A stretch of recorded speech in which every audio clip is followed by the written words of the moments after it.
creo que tenemos que anunciar que nosotros no somos solamente nosotros dos, sino que somos parte de un grupo de 5 amigos, que después cuando tenés que presentarte más formalmente decimos que somos socios, pero en realidad creo que estos 10 años, pues este año cumplimos 10 años de trabajo juntos,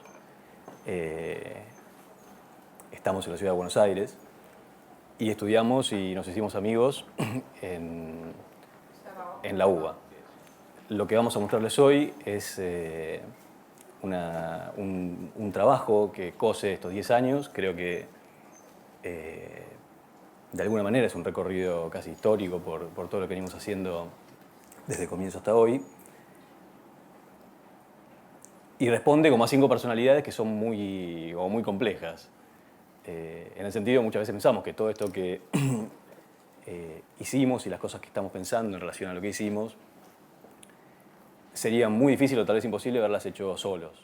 O sea, creo que tiene que ver con el trabajo colaborativo y posiblemente las obsesiones y las problemáticas de la personalidad de cada uno en solitario hubiesen dado cosas absolutamente distintas. Por otro lado, lo que les vamos a contar no hace pie y profundiza en cada uno de los proyectos y los temas, sino que es un corte más abierto, de perspectiva más abierta, donde posiblemente se queden con ganas de saber cosas sobre los proyectos, porque los proyectos van a ser excusas, van a ser lugares de aproximación a temáticas más generales, y no vamos a detenernos en la disección más profunda de los proyectos desde el punto de vista disciplinar, como podría hacerse por ahí en otro tipo de charla. En el sentido también la conversación tiene como este título, cuando Daniel me preguntaba, bueno, che, ¿qué título tiene?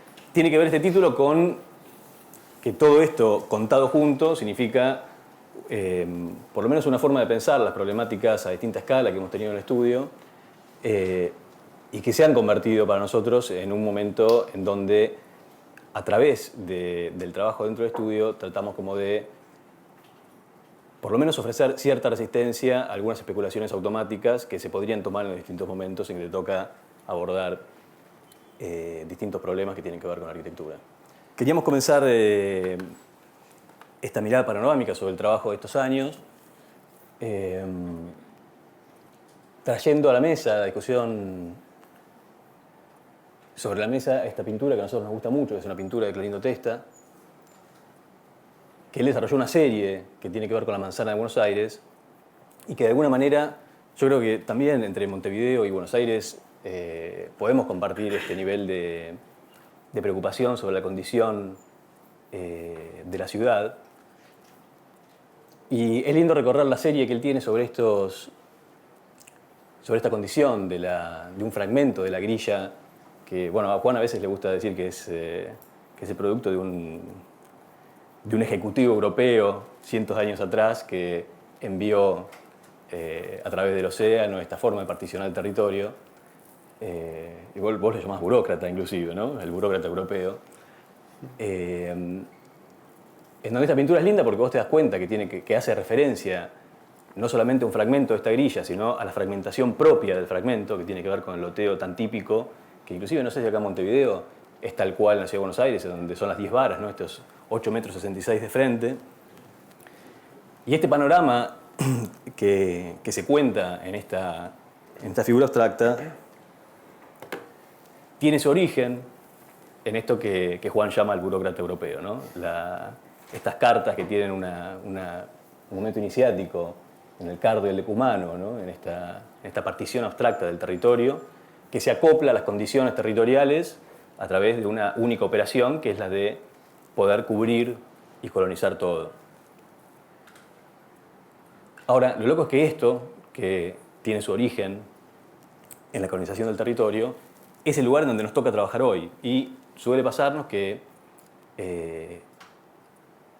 por lo menos los estudios que empiezan, como nuestra generación, no te das cuenta cuando vas hablando y vas conociendo el trabajo que te toca desarrollar con gente que sale de la facultad o que están recién recibidos, en Buenos Aires es muy fácil que tu primer encargo tenga que ver con esta lógica. Que es hacer y poner en práctica todas esas cosas que estuviste estudiando en una matriz sobre la cual podés decir muy poco. Hoy nos preguntábamos con Juan si pudiese hacer un mapeo de la cantidad de trabajo que los estudios de nuestra generación tienen en Buenos Aires, nos preguntábamos qué porcentaje trabaja dentro de esta lógica de partición de la partición. O sea, es la partición de la manzana, de la partición de un territorio que se extiende indefinidamente hasta que puedas tomar alguna vía circulatoria y darle hacia el territorio más tradicionalmente entendido como un territorio de acción, que es el territorio terrestre. Porque si manejas en la dirección contraria, llegas a Montevideo. Pero si enfocas tu auto para el oeste, lo que encontrás es esta forma de colonización del territorio que tiene su origen tantos años antes. Como primera oportunidad de acción, en el sentido de los proyectos que se convirtieron en obras dentro del estudio, una serie de edificios que fueron casi de gestión y construcción propia, no solamente del proyecto, sino de las oportunidades del proyecto, en donde nos dimos cuenta que era tan difícil juntar esas posibilidades, tanto como después hacer la obra en donde se ponían en práctica las disciplinas. Dentro de esta lógica de la manzana, nos tocó hacer una serie de proyectos en donde la problemática tenía que ver con esta extraña condición de realidades superpuestas a esa grilla abstracta iniciática. Esta foto es de Javier Rojas. Ayer hablamos un poco de él. Es un amigo nuestro, fotógrafo. Ayer les contaba que es fotógrafo y editor de la revista Plot, que también ayer me contaban que es una revista que llega acá y circula en Montevideo. Y es una foto que nos regaló en un momento porque parte de las cosas que hacemos es discutir no solamente dentro del estudio, sino con las personas que más queremos y que sabemos que están interesadas en estas cosas. Bueno, parte de esas conversaciones derivaron el regalo de esta foto, que todavía nos debemos ampliarla a gran formato y colocarla dentro del estudio, porque cuenta toda esa superposición extraña, partiendo de la grilla original hasta el día de hoy. La foto tiene el nombre que es Paraguay y un número, Paraguay 2550, que es esta... Bueno, no lo puedo señalar, pero si ven casi en la mitad de la imagen hay una única puerta que se ve, que es el momento en donde se conecta el espacio arquitectónico interior con el espacio público. Y fue de pura casualidad. Él estaba fotografiando otra cosa, se subió a un techo, después dijo, che, este es un lindo encuadre, sacó, y después cuando la reveló, bueno, no la reveló porque es digital, pero cuando la miró en su pantalla grande dijo, wow, esto es el único punto de contacto en donde aparece el Estado público y el lugar donde se junta el Estado público con el Estado privado de las cosas, en una foto que muestra, por sobre todas las cosas, tipologías de vivienda privada. O sea, de esto está hecho la ciudad que es Buenos Aires. Son pocos los momentos en donde ocurren eventos arquitectónicos que son distintos de esto. Y a nosotros nos toca, en general, trabajar sobre estas cosas. En ese sentido,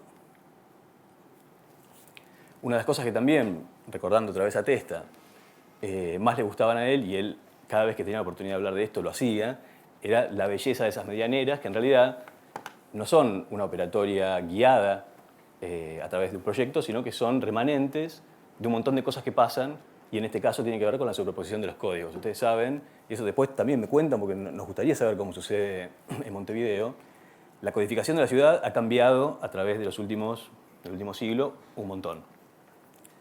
Entonces, sin entrar en tecnicismos legales, que sería como para una charla más larga, sí ha ocurrido que en momentos vos en algunos lugares de la ciudad podés construir hasta ciertas alturas y en otros momentos de la historia podés construir otras cantidades de metros y otros tamaños de edificios en la misma grilla abstracta al lado de cosas que se han construido con lógicas anteriores.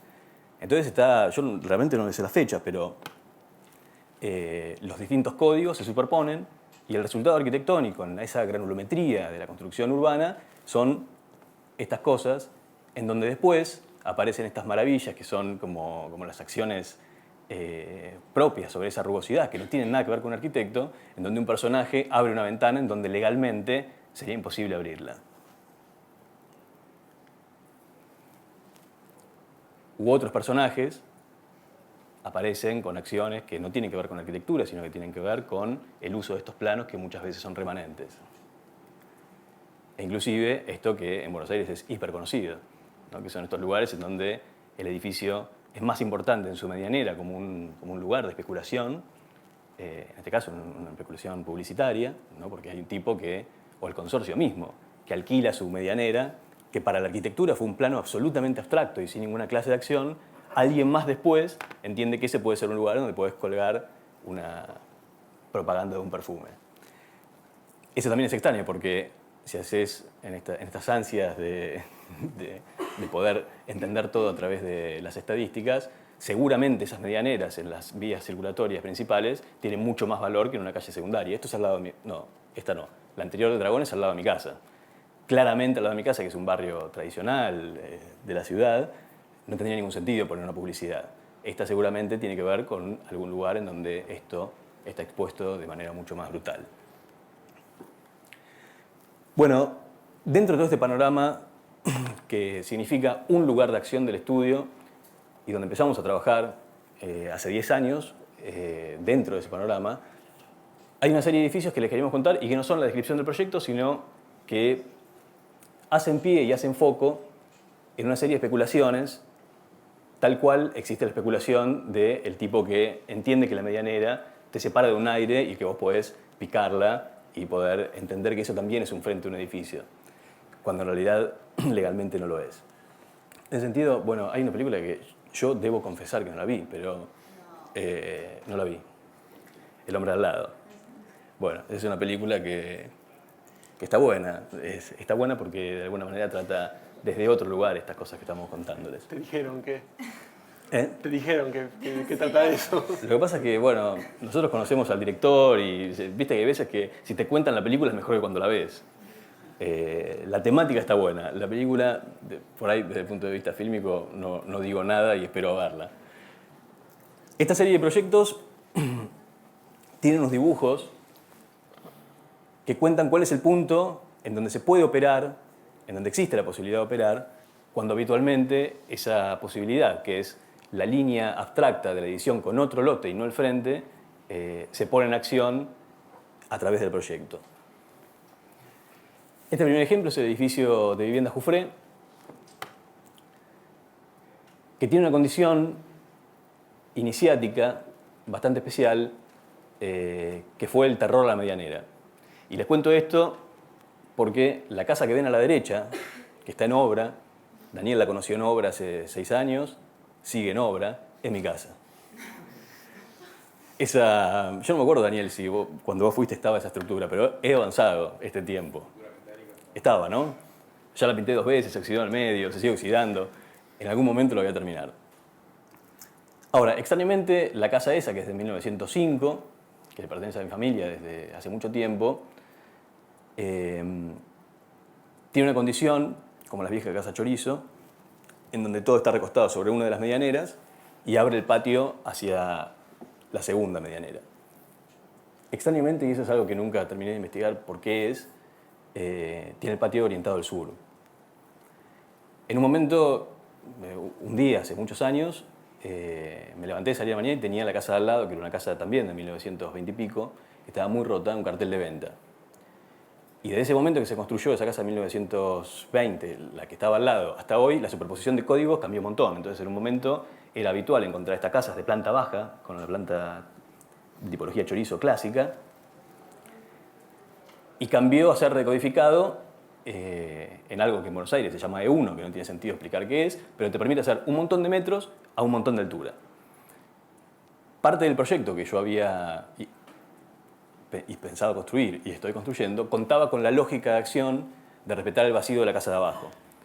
Imagínense, cuando vi eso, conociendo el código y sabía que ahí iba a aparecer un edificio de ese tamaño, me horroricé, llegué al estudio como bastante estresado y nos pusimos en una especie de campaña de cruzada para proteger la casa de Alexis y convencimos a una serie de amigos que de casualidad estaban como moviéndose para encontrar un lote y poder construir su primer casa, que se reúnan y después de presionar y de dirigir las cosas mucho, logramos comprar el terreno con estos personajes que en ese momento confiaron en nosotros.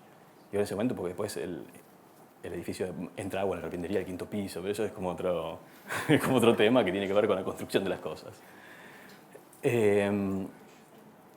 Ahora, lo interesante es que en ese momento vos tenías, por un lado, la estrategia legal de acción, que era un terreno clásico, casi a mitad de cuadra, un poquito tirado hacia la esquina, con 3 líneas inoperables, que son las relaciones con los otros vecinos, y un frente. Por la asociación con mi casa, pudimos desarrollar un proyecto que produce un vacío hacia el lado de la medianera y puede especular con una sociedad entre 2 lotes cuando en realidad la ley no te permite hacerlo. No es que te lo impide, pero no hay ningún rasgo en la codificación de ese lote abstracto de la ciudad, de esa grilla, de esa segmentación de la manzana, que te dé algún pie para poder pensar estas cosas. De hecho, este corte, que es por donde están las expansiones, que son esos balcones corridos hacia adelante y hacia atrás, despejan una fachada de todos los departamentos del bloque más alto que tienen un ambiente que puede existir justamente por esta sociedad entre los 2 lotes. Y para la codificación, ese lugar, que es eso que se ve ahí, es la fachada, está detrás de, bueno, en primer plano está la viga inconclusa de mi casa. Esa estructura de hormigón es la línea legal en donde se dividen los 2 terrenos. Y no hubo una... Vos también podrías haber puesto en venta las 2 cosas, podrías haberlas aunado y ahora estar trabajando sobre un único terreno más ancho que el anterior. Estos siguen siendo 2 lotes con 2 edificios hechos en distintos momentos, pero con la construcción de esta sociedad y esta gestión del vacío que te permite hacer casi en un arreglo entre privados. Les contaba esto porque para la codificación, para la ley, todo ese frente, que es el que se ve aquí, podría ser perfectamente una pared ciega, que es, por otro lado, cuando te salís de ese relato legal, el lugar más bonito de esos departamentos. Esto, que es este recorrido fotográfico por nada más, de este proyecto no vamos a contar más que esto, si bien habría otras cosas para contar, vuelve a retomarse en otra serie de proyectos que hicimos más o menos al mismo tiempo, que volvían a poner en práctica esta acción de poder mirar o de poder operar en lugares en donde habitualmente no está, no permitido, pero no está practicado desde el punto de vista de estas condiciones de edificios dentro de la trama de la ciudad. El edificio Hacha de viviendas, que es un edificio un poco más chico, es un terreno que conseguimos y que nos pareció como muy bonito para poder proponérselo a la gente que en ese momento quería también participar de una de estas de estos trabajos, y tenía una condición extraña entre su lado de borde de la izquierda y su borde de la derecha. En ese sentido, nosotros hicimos como un estudio de cuál era el posible futuro de esta manzana y te daba que, estudiando la codificación actual y cuáles eran las clases de construcciones que estaban dando al lado izquierdo, que después de esa calle tiene una plaza muy bonita, había un montón de indicios para pensar que esas construcciones iban a permanecer así mucho tiempo en el futuro.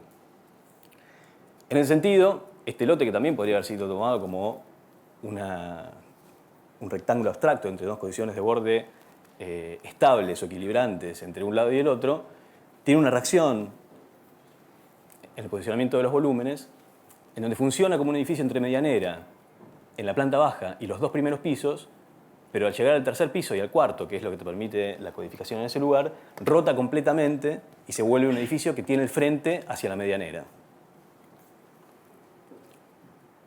Los 2 últimos pisos, que son los que están retratados en esta fotografía, ya no funcionan como un frente y un contrafrente, que son los lados habituales hacia donde estas tipologías suelen abrirse, sino que gira 90 grados y esas unidades de vivienda pasan a tener una condición dentro de la manzana bastante inesperada.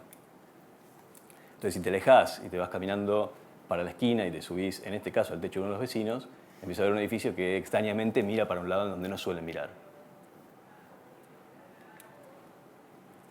Y este lugar, que podría, si no les cuento cuál es la condición de implantación, podría parecer el frente o el contrafrente de un edificio, en realidad es un tajo de frente a fondo que hace que toda la planta de estas viviendas dé hacia el costado.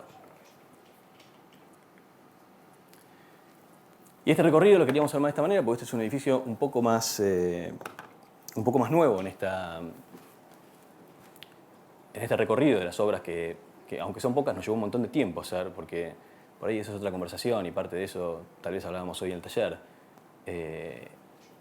Hacer un estudio un estudio privado, en el sentido de las cosas que a vos te preocupan sobre estos temas, te lleva un montón de tiempo.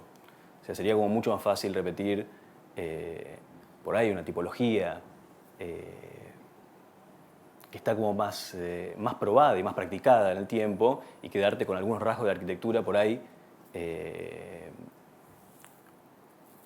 relacionados con la superficialidad de las cosas. Y nosotros, bueno, muchas veces decimos, hemos perdido un montón de tiempo, un montón de esfuerzo y posiblemente un montón de plata en estos tiramientos de las tipologías y de ver cómo podés hacer para que esas tipologías reaccionen y funcionen de una manera distinta. En este caso, el lugar de acción era mucho más chico, es un lote muy chiquitito, en un lugar que permite una densificación mucho más grande. Y son como esos terrenos que a veces nos ponen en un dilema extraño, porque si bien lo hablamos todos juntos, yo recuerdo varias charlas con Juan en donde la posibilidad de conseguir a través de una acción ligada a la vivienda, que generalmente tiene la especulación inmobiliaria de fondo, porque siempre tenés un tipo que después no le importa cuál es el proyecto que haces, pero sí le importa mirar un Excel en donde todo al final le dé un número que es rentable. Muchas veces nos preguntamos nosotros si tenés que elegir aceptar cualquier encargo o no.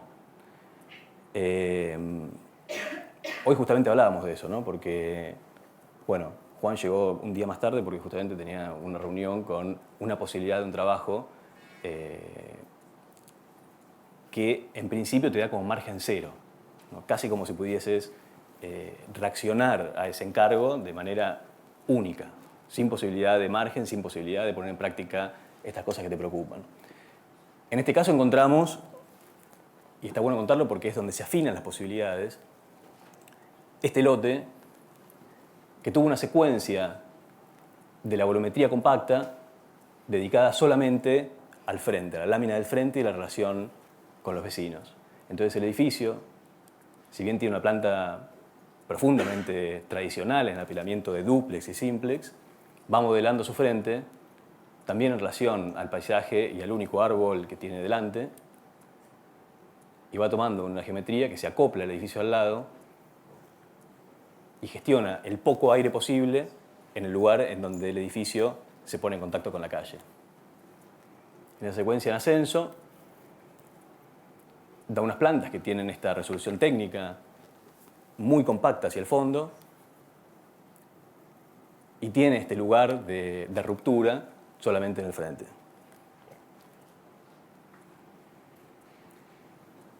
Esta foto también es de Javier.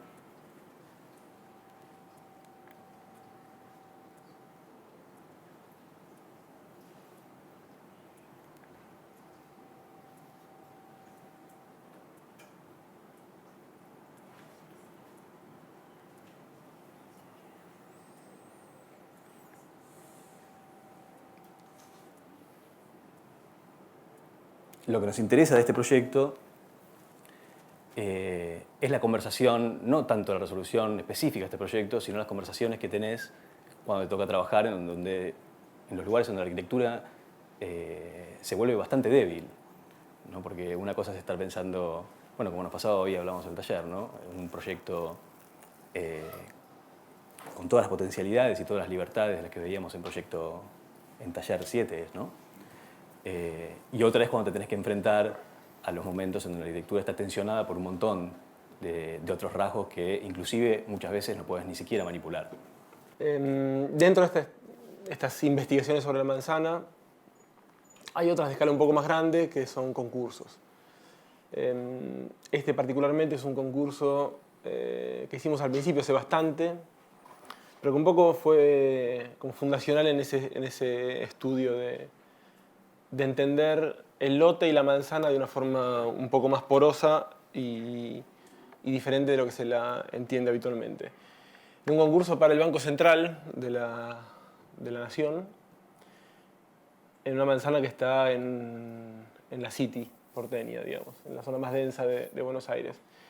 Y la particularidad que tenía la manzana es que la manzana y el encargo era que el Banco Central tenía dentro de la manzana un montón de edificios ya construidos, disgregados, que eran todos del banco.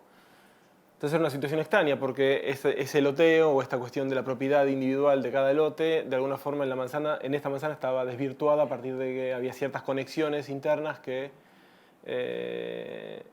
iban manteniendo una conexión entre los distintos edificios, y parte del concurso era que este edificio tenía que ser acceso para el resto de los edificios. Entonces, lo que hicimos de alguna forma fue contar esta profundidad de la manzana y esta tipicidad que había, encontrando este tajo que de alguna forma te lleva, casi como si fuese un pasaje, que te lleva al centro de manzana a partir del cual accedes al hall. Es un edificio que al frente tiene oficinas, un poco elevadas, y a partir de este pasaje uno recorre, se mete en la profundidad de la manzana, entra al hall, y después hay una serie de conectores, los cuales algunos simplemente son oficinas o algunas particularidades del programa que modelan este espacio, y otros son directamente conectores que vinculan este edificio con el edificio al lado, porque a partir del basamento, de donde terminaba el basamento del edificio que dice Nuevo Banco, no me acuerdo de dónde era, creo que de Entre Ríos, a partir de ahí, ese edificio es del Banco Central y de ahí para abajo era del otro banco. Entonces, el edificio conectaba en ese nivel con una planta distinta, diferente, que... ¿dónde apunto acá? Ahí está. Este es el vacío. Entendiendo que este edificio no es solamente un edificio en un lote, sino que también tiene cierta repercusión en la manzana. Este es otro concurso. Este lugar de la ciudad, esto es Buenos Aires también, aunque no parezca.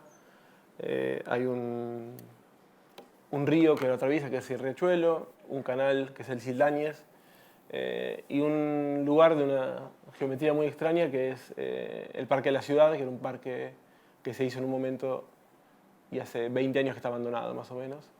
Es en la zona sur de Buenos Aires, que es una zona que está en general bastante vapuleada por el tiempo. Es una zona con un nivel de ingresos menor que el norte, es la zona pobre de la ciudad, digamos, y apareció la posibilidad de que Buenos Aires sea la representante de las Olimpiadas de 2018, Olimpiadas de la Juventud. Entonces había que construir una villa olímpica, entonces se eligió este lugar. Se llamó concurso, hubieron una serie de concursos, una parte de concursos de vivienda y después los edificios del predio ferial. En realidad después iban a ser predio ferial, pero originalmente eran proyectos digamos, los ambientes donde se desarrollan las Olimpiadas, y toda la vivienda para los deportistas después iban a pasar a ser viviendas para la ciudad. Y es muy extraño ver cómo la resolución que hubo desde el ente gubernamental que armó el proyecto para este lugar tan particular de la ciudad fue la misma que hay para cualquier otro lugar de la ciudad, y fue exactamente manzanas. Y lo más loco es que este es el proyecto completo, en donde la primera parte son las viviendas y las otras 6 manzanas que quedaban es para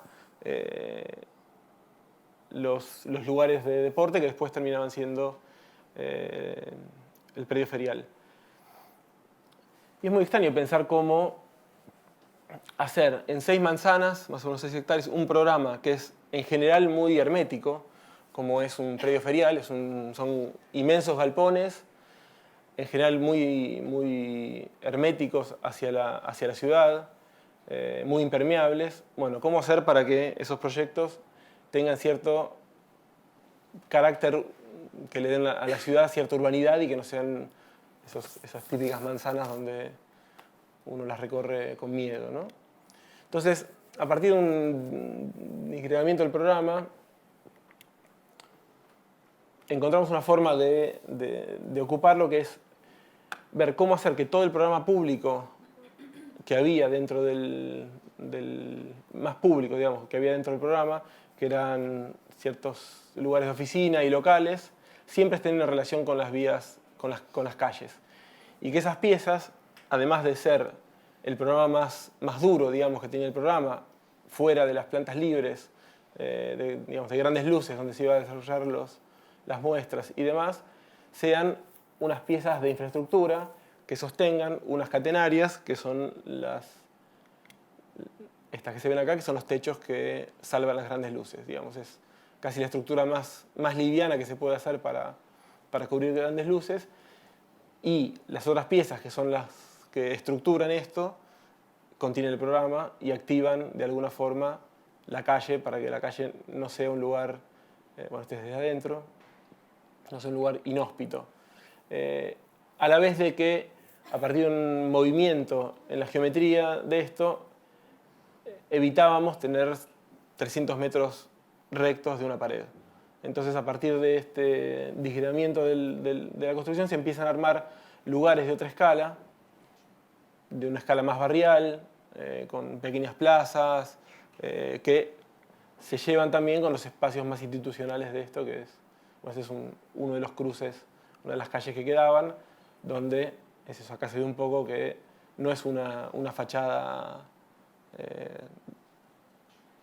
ciega de chapa, sino que empieza a tener programa, tiene locales abajo, oficinas arriba y un poco de actividad. Pero una de las cosas que más se discutió dentro de los ambientes en donde estamos interesados y problematizados por este planteo de nueva ciudad es cómo automáticamente, bueno, Tony Díaz era como un amante de la manzana, ¿no? Y seguramente él tendrá otra opinión. Pero en lugares que tienen la oportunidad, como ambiente urbano, de poner en práctica otras formas urbanas, estamos tan atravesados por la idea de la grilla europea que la primera acción es, bueno, la manzana es la que te permite como una urbanidad posible, sin poner ninguna otra cosa en discusión. Lo más extraño es que después esas manzanas tienen, una vez más, ya no loteado en 866, todas esas fetas, ¿no? El anillo de la manzana está loteado en 866, sino que tienen unos lotes un poco más generosos. Pero la forma en que se concursó y la forma en que se está documentando y la forma en que seguramente se va a construir es la lógica tradicional de un edificio hecho por una empresa al lado de otro edificio. Entonces, en un lugar donde no hay nada y hay la posibilidad futura de una ciudad nueva, va a haber en un momento un edificio construyéndose a un tiempo distinto, al lado de otro edificio proyectado por otra persona que te puede proponer cierta diversidad arquitectónica y con una base excéntrica al lado de otra base excéntrica. Cuando es algo que suele suceder cuando vos tenés una construcción sedimentada en el tiempo, en donde es un edificio hoy al lado de un edificio que tiene 100 años. Es como es un sistema de gestión de la ciudad que tiene un montón de cosas para discutirse en ese sentido. Retomando este camino que estábamos trazando, ayer hablamos un montón de algunas particularidades del museo, pero queríamos volver a pasar por este proyecto, que es el Museo de Mar del Plata, que fue un concurso que hicimos y ganamos en el año 2009, desde el punto de vista de cómo estas lógicas del programa se ponen en contacto con la condición de la ciudad en la que está. Ayer yo les contaba que una de las cosas más problematizantes de este proyecto para nosotros fue la condición del paisaje. Este museo, que es un museo de arte contemporáneo y tiene más o menos 10.000 metros cuadrados, tenía la característica tremenda, que no es tan habitual en la ciudad o en la cultura del ser urbano de Buenos Aires, que es estar de frente al mar. Y eso nos ponía en una situación de discusión bastante interesante porque automáticamente tenías como las ganas de enfocar y de posicionar las masas construidas en relación a ese paisaje tan, no sé, tan ingenuamente entusiasmante, ¿no? Cuando vos sos chico, y yo me acuerdo la primera vez que llegamos a un lugar con playa con mis viejos, que yo era chico, y viste esa mirada frente al mar con el horizonte, te da como una cosa de descubrimiento que es muy especial.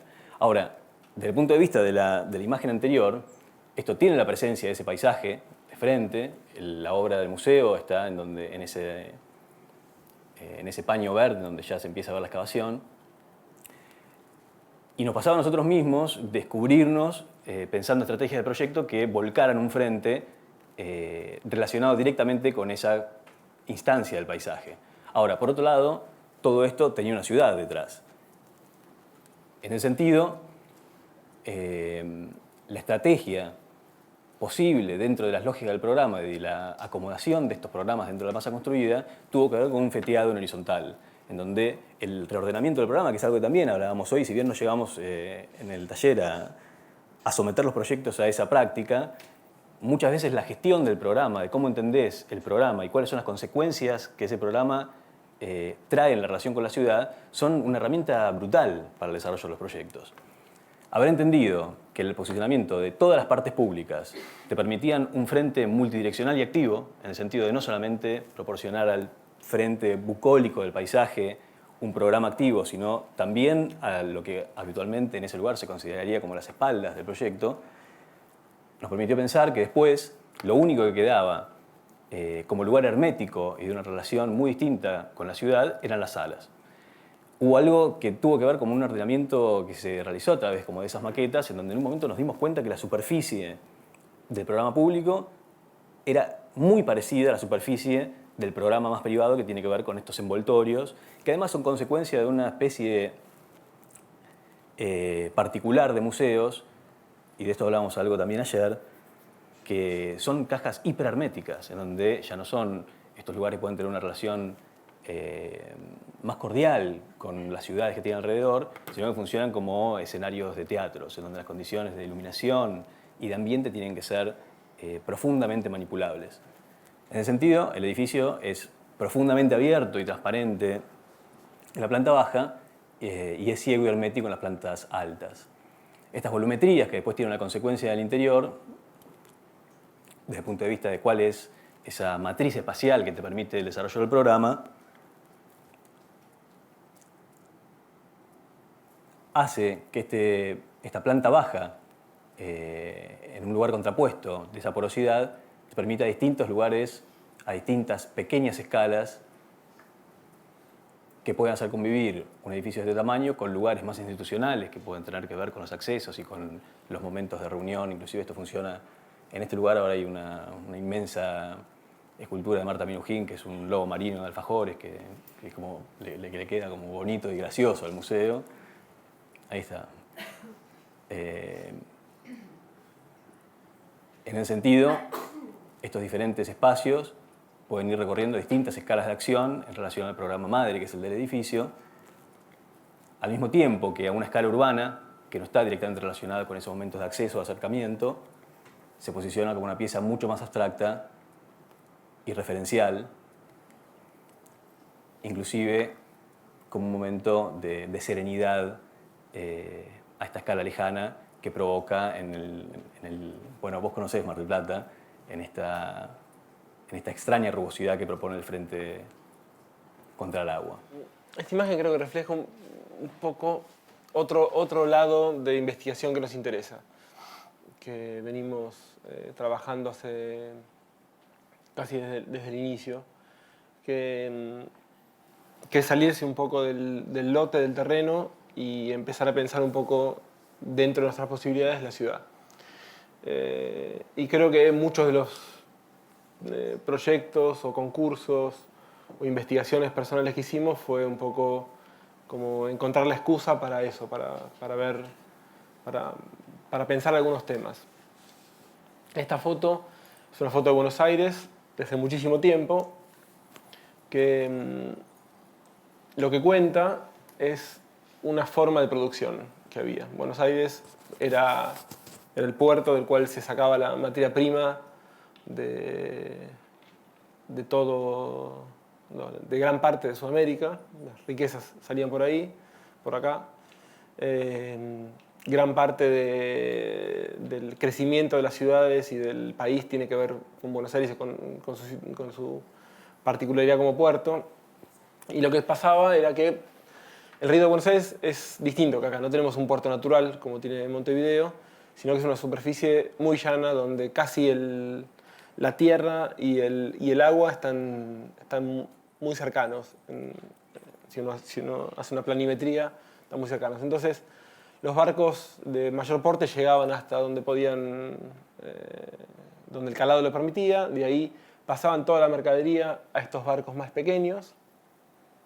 Estos barcos más pequeños venían hasta que encallaban y después, con caballos y carretas, iban hasta ese barco, cargaban de vuelta, cargaban serían las manufacturas y las llevaban a la tierra y después volvían hacia ese mismo barco con las materias primas. Entonces, claramente era un sistema viable. Entonces, este es un proyecto de Buenos Aires que no se construyó tal cual, claramente, pero después vamos a ver que hay ciertas operaciones que se hicieron de esta forma, que era, en vez de dragar el río, decir, bueno, crezcamos con la tierra hasta donde hay profundidad. Entonces, ese lamero que está colonizando la tierra empezó a colonizar el agua, ¿no? Entonces, ahí se puede ver los... ¿Alguno de estos es puntero? Buenísimo. Genial. Los barcos donde ya tienen profundidad y la costa, en vez de ser esta, pasaría a ser esta. Y es muy loco porque este es un plano de Buenos Aires, de los subsuelos, un poco una especie de topográfico muy interesante, porque es un topográfico con la cota máxima de inundación y con las infraestructuras. Muy interesante cómo se superponen estas dos capas, ¿no? De la topografía y las infraestructuras, y cómo las infraestructuras tienen cierta lógica o cierta relación con la línea de crecimiento. Esa línea roja que está acá es casi la línea original de tierra. Hasta ahí llegaba la ciudad naturalmente. Bueno, no la ciudad, sino la tierra. Y de acá hasta allá todo eso es relleno. Y cuando uno superpone las infraestructuras con esto, claramente entiende la lógica del país agroexportador, digamos. Esta imagen es un poco cómo se fue haciendo todo eso. Todo eso fue convirtiéndose en distintos puertos. Entonces se trazaba primero una línea, que sería esta, digamos, donde después quedaban algunas lagunas por un tiempo, que después se iban rellenando y sacando el agua para ir avanzando metro a metro sobre el río. Y esto viene a cuento de un concurso que hicimos también, debe ser 2008, 2009, hace bastante, que es un proyecto para este sector de la ciudad, que calculo que todos los que fueron a Buenos Aires lo conocen, o por lo menos llegaron con el barco acá, que es Dársena Norte. El proyecto era sobre este terreno, que eran unos viejos astilleros, que eran los astilleros de Tandanor, que en los 90 se privatizaron, se vaciaron y quedaron abandonados. Entonces es un terreno que hoy potencialmente es el lugar más caro de la ciudad, pero no tiene código. Entonces no vale nada. Tiene esa paradoja, ese terreno. Entonces hubo una serie de concursos que se llamaron para poner en tema de discusión la situación de ese terreno. Y es un terreno que está en un lugar muy particular porque es un lugar donde se encuentran muchas piezas aisladas de la ciudad. Como Ale contaba hace un rato, esa superposición de códigos que hay en la ciudad, también se da mucho que en este lugar se ve todas las etapas de crecimiento de la ciudad. Entonces está esto que hoy es Puerto Madero, que en un momento fue el puerto de Buenos Aires, un puerto que quedó obsoleto muy pronto, entonces tuvo un uso muy limitado, después quedó mucho tiempo abandonado y después se lo volvió a incorporar a la ciudad. Esto es el Puerto Nuevo, que es la imagen que veíamos antes del relleno, era de acá. Esta pieza es la reserva ecológica, que es el último gran crecimiento que hubo de la ciudad sobre el río, que en realidad se hizo en la época de dictadura a partir de la construcción de las autopistas de Buenos Aires. Buenos Aires está llena de autopistas y en un momento era tal el volumen de demolición que no había dónde poner los escombros. Entonces trazaron una línea, que es esta, con escombros, y después se fue solo rellenando. La idea de esto era que sea parte de la ciudad, que haya edificios y gente viviendo ahí, o por lo menos gente que pague por ello. Después con el tiempo quedó mucho tiempo abandonado, se fue armando una especie de reserva ecológica. Hubo una época en la cual estuvo mucho en discusión, entonces le incendiaban una vez por semana, más o menos, le incendiaban para decir no puede ser una reserva ecológica, hay que construir. Una locura. Y ahora creo que ya se consolidó y nadie lo discute, por suerte.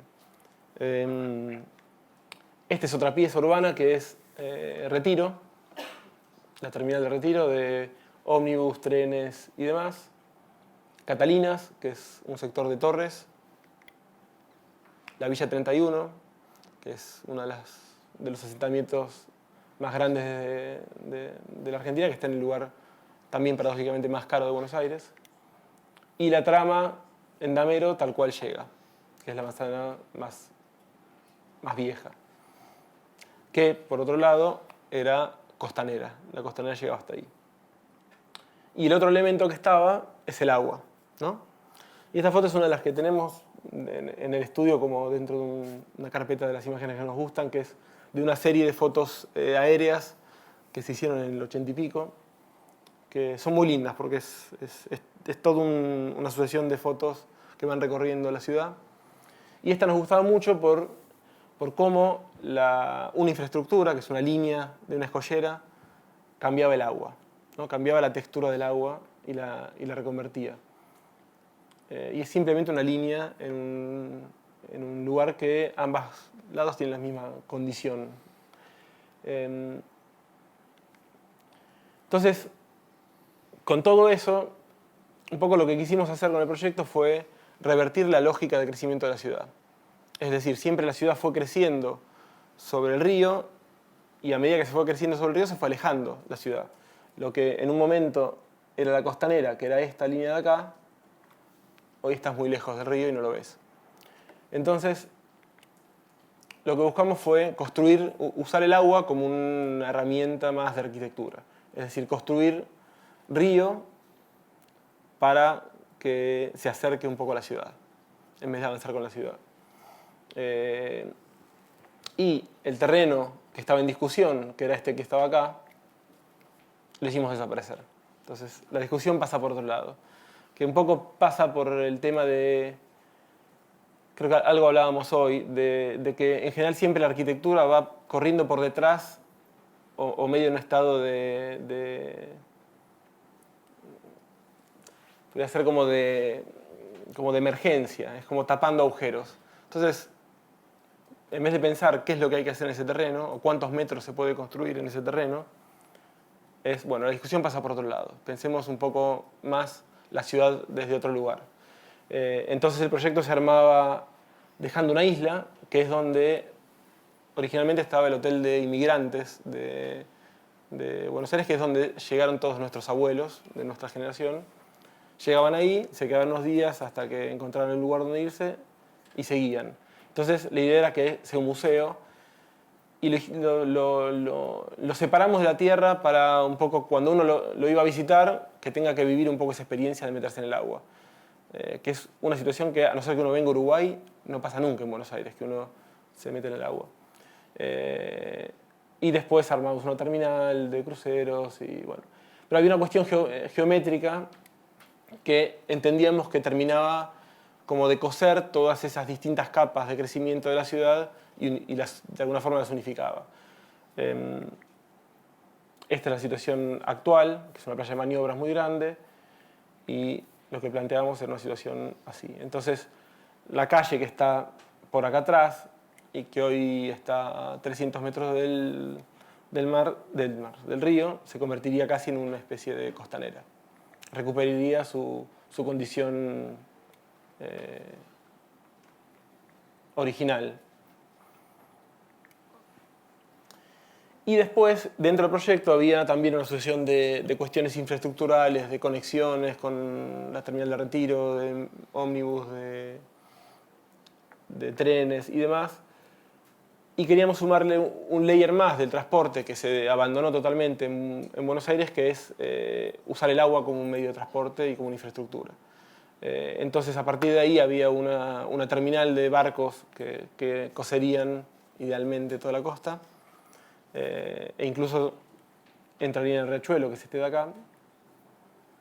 En realidad, creo que la idea era cambiar un poco la relación que tenemos los que vivimos en Buenos Aires con el río, que es muy distinta a la que tienen ustedes. Esta foto me imagino que la conocen, saben de qué hablamos. Y también tiene un poco que ver con esta condición del río y del territorio donde estamos. Buenos Aires esta es la mancha urbana de Buenos Aires y su conurbano, que sigue creciendo irremediablemente. Y uno, cuando ve esta imagen, entiende que la ciudad claramente está en la parte seca, que sería esto, y de acá de esta línea para allá está la parte de agua, ¿no? Está el delta, el río y demás. Cuando uno hace una especie de radiografía del territorio, perdón, creo que pasé de más, no, está bien.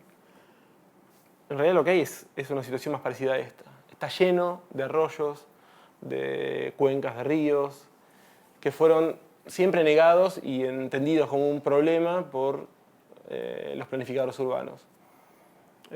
Siempre se entendió al río como un problema. Nos enteramos que hay arroyos debajo de Buenos Aires. Bueno, nosotros tenemos el estudio a 1,5 cuadras de uno de los arroyos más grandes, que es este, que es el arroyo Maldonado. Yo nací muy cerca de eso y me iba a jugar cuando se inundaba, era andar en bicicleta con el agua por acá. Y es eso, el único contacto que tenemos con el río es cuando se inunda y es un problema. Y en realidad, en su momento, lo que pasó es que son arroyos que tienen poco caudal. Digamos, los ríos de llanura, meandrosos, tienen muy poco caudal por momentos, y por momentos tienen mucho caudal. Entonces es un área que, al tener muy poca pendiente, digamos, el desnivel es muy bajo, entonces tiende a crecer mucho y hay una fluctuación muy grande entre el río seco y el río húmedo. Entonces, cuando estaba el río seco, terminaban armándose pequeños basureros. O sea, terminaban siendo lugares como eso, como de patio de atrás, donde se tiraban las cosas. Entonces la solución, ¿cuál fue? Para evitar que se ensucien, taparlos. Y no evitar que se ensucien, sino no ver más la mugre, ¿no? Que es como un poco, pero parte del higienismo, por lo menos acá.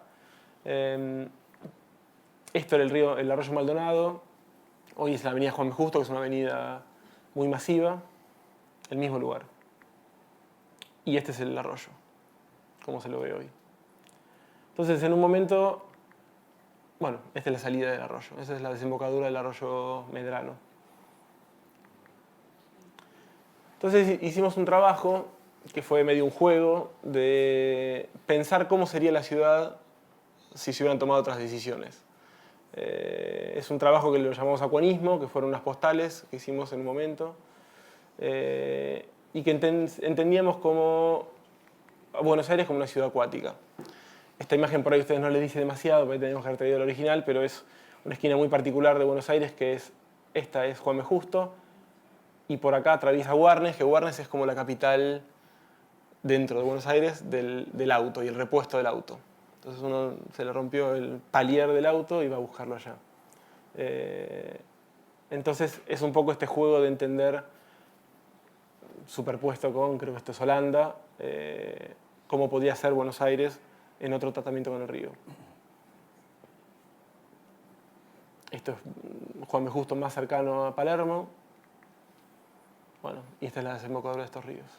Hace ya 3 años somos parte de la Escuela de Arquitectura, una escuela de arquitectura nueva, que es la Universidad de San Martín, que tiene una condición muy interesante, de eso también hablábamos algo hoy en el taller, que es una escuela que se propone disciplinar e ideológicamente trabajar sobre el territorio en el que está.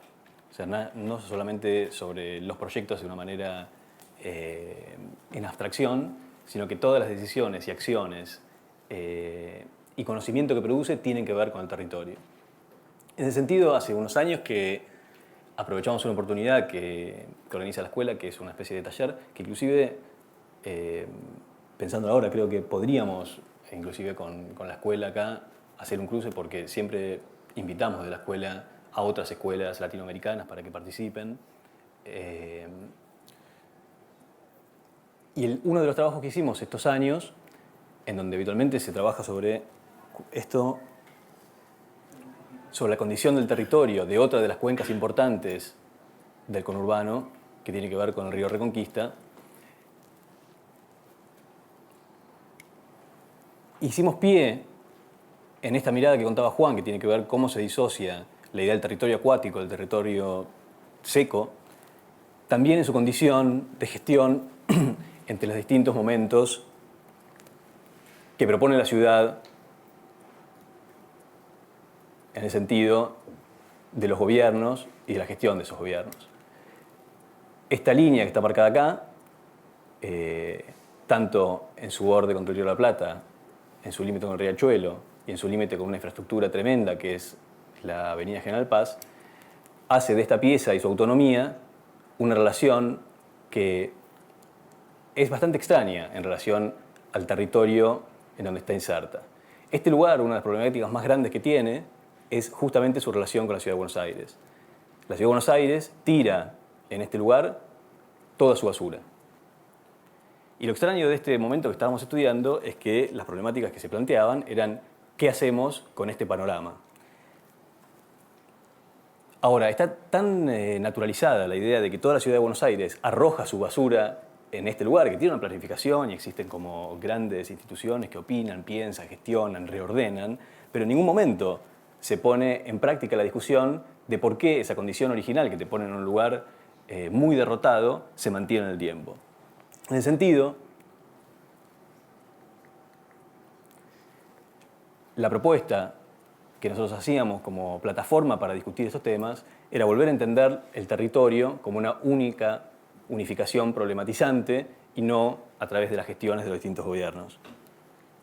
En ese sentido, este trabajo proponía esta lectura del territorio que era multidireccional y homogénea.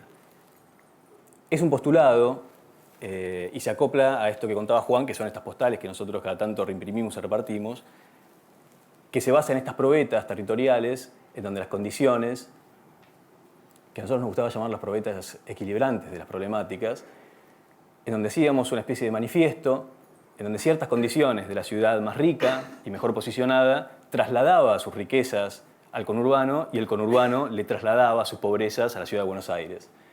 En ese sentido, había como ciertos artefactos que se podían proponer y homogéneamente trasladar al territorio que tenían que ver justamente con una de las problemáticas más grandes, que es la gestión de los desechos de la ciudad. Y terminaban en algunas acciones que después provocaban como una serie de discusiones bastante interesantes, que era inclusive no solamente trasladar las problemáticas técnicas e infraestructurales, sino también las icónicas y referenciales. Entonces, una de las propuestas que hacíamos era quitar el obelisco de donde está, poder proponer ciertas operaciones del paisaje, del conurbano, dentro de la Ciudad de Buenos Aires y trasladar estos objetos tan preciados por la ciudad a otros lugares. Este es otro concurso que hicimos también, no me acuerdo en qué año, pero que tiene relación con esto que decíamos de estos límites que rodean a Buenos Aires, ¿no? que es esa línea blanca que está ahí, y que fomentan siempre digo, el territorio es uno solo, burocráticamente es otro, políticamente es otro, socialmente es otro. Y un poco siempre pensamos en cómo lograr que esta línea se minimice o casi desaparezca y se pueda entender el territorio como un territorio más uniforme. Entonces, hubo un concurso hace un par de años que era un ícono para Tecnópolis. Tecnópolis es un gran parque de las ciencias que se hizo en Buenos Aires. Todavía funciona, esperemos, no sabemos todavía con el nuevo gobierno qué pasará. Pero que en un momento se iba a proponer como una feria que iba a estar en una zona céntrica de Buenos Aires, cerca de la Facultad de Derecho, en la zona norte y en los parques del norte, y por una pelea entre el gobierno de Nación y el gobierno de la ciudad no se pudo hacer ahí. Entonces, Nación, que era quien promovía esto, propuso hacerlo en este terreno, que era un ex batallón militar, por suerte en desuso, que básicamente está en el límite de Buenos Aires, pero al lado de la provincia. Y enfrente hay un parque gigante, que es el Parque Saavedra, que es un lugar urbano muy lindo. Entonces, nosotros lo que propusimos básicamente fue un puente, como ícono. En realidad lo que queríamos hacer era eso, era que tanto un lado de la ciudad como el otro estén en la misma condición. Y aprovechar el potencial que tenía el parque para poder acceder a Tecnópolis, que hoy es tortuoso acceder. Uno tiene que llegar en auto o en algunos buses que salen de algunos lugares particulares, porque si uno quiere cruzar de acá hasta allá, no sé, creo que son 150 metros y tiene que caminar 2 kilómetros para llegar, o 3. Lo que pasó con este concurso es que en realidad el terreno que nos dieron era este. Nos fuimos un poquito de bases. Así que, bueno, nos retaron un poco, pero les gustó igual.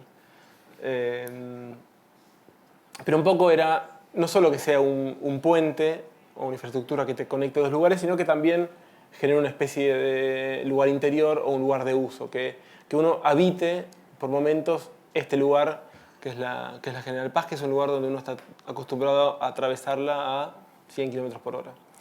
Y otra particularidad que encontramos en el terreno era que había un trozo de un arroyo de estos enterrados que daba a la vista. Era el único tramo expuesto que quedaba de ese arroyo, que es el que vimos en la foto con los desechos. Entonces lo que hicimos fue contar un poco más al mundo de que esto existía y todo, entonces inundamos como unos grandes piletones con una serie de capas de tratamiento de agua para que el río pase, se limpie un poco más y continúe su cauce y que la gente se entere de que existe un río. Lo taparon igual el río, no existe más. El pedazo que quedaba ya no está más. Una pena. Pero bueno, acá contaba un poco eso. Y después en este metejón con el agua que tuvimos, este es otro concurso, lo cuento muy brevemente. Era un concurso del Parque de las Ciencias, que está al lado del Ministerio de Ciencias, que es un edificio nuevo que se hizo en Palermo, que es este edificio de acá, que está pegado a esta avenida, que es Juan B. Justo, que ya se le mencioné, donde por debajo pasa el Arroyo Maldonado. Entonces nos pareció una buena excusa, de vuelta, para entender el agua como algo útil y vivo de la ciudad y inundar ese terreno y hacer que haya una maquinaria en función del agua, del tratamiento y de un paisaje y de alguna cuestión un poco más lúdica, como un parque de las ciencias, y entender que las ciencias deberían empezar a mirar para ese lado. Entonces, bueno, nada, hay una serie de cuestiones técnicas de procesos de filtrado, de tratamiento, de contención de inundaciones y demás, pero lo que nos divertía era esto, que haya un paisaje de repente acuático en medio de la ciudad donde no se lo ve.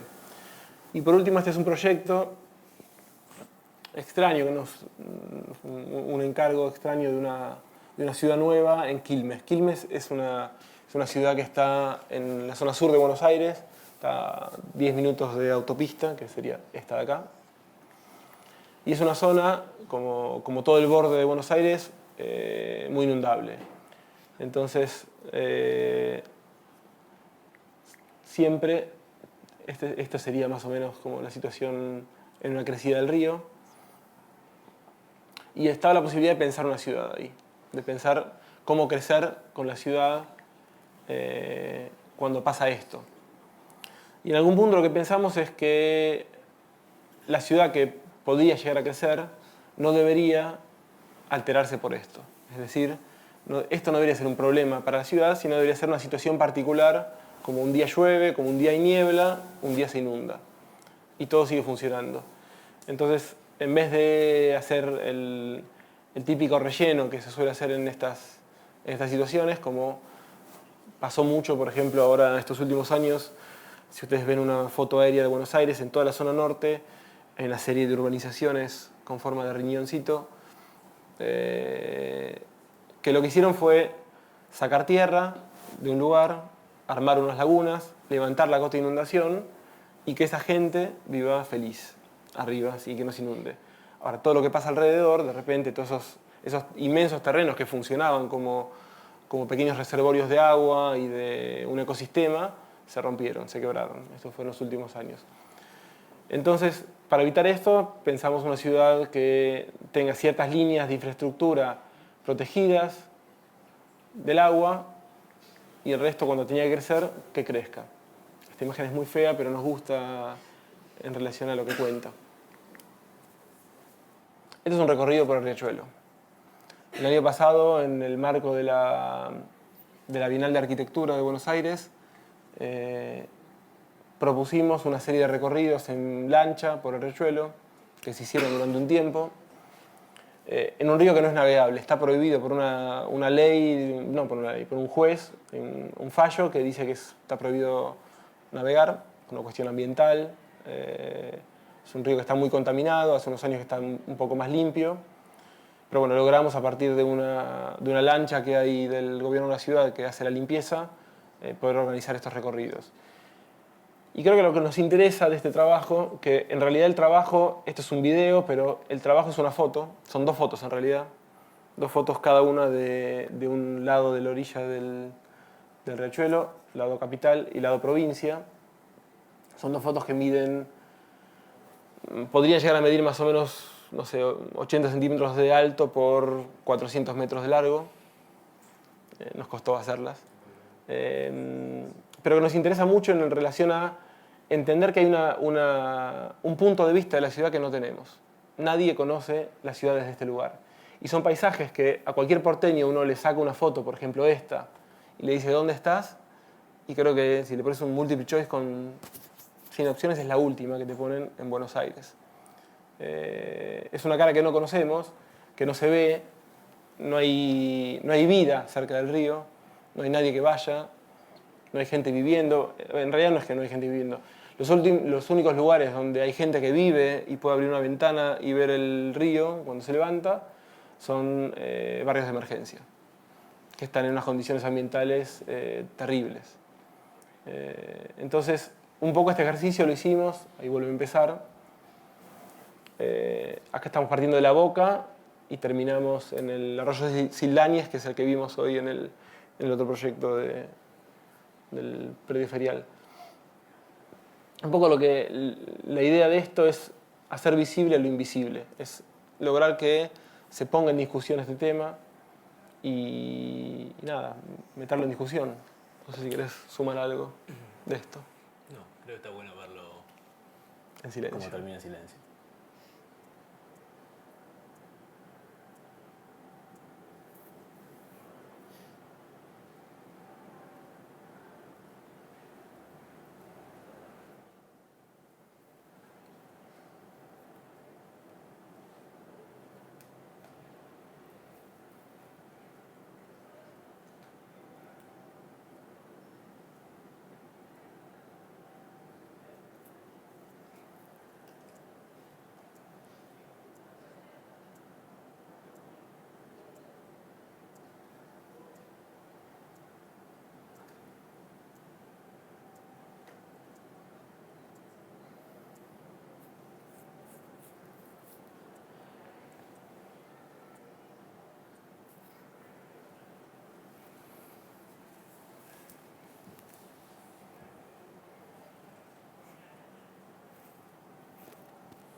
Listo.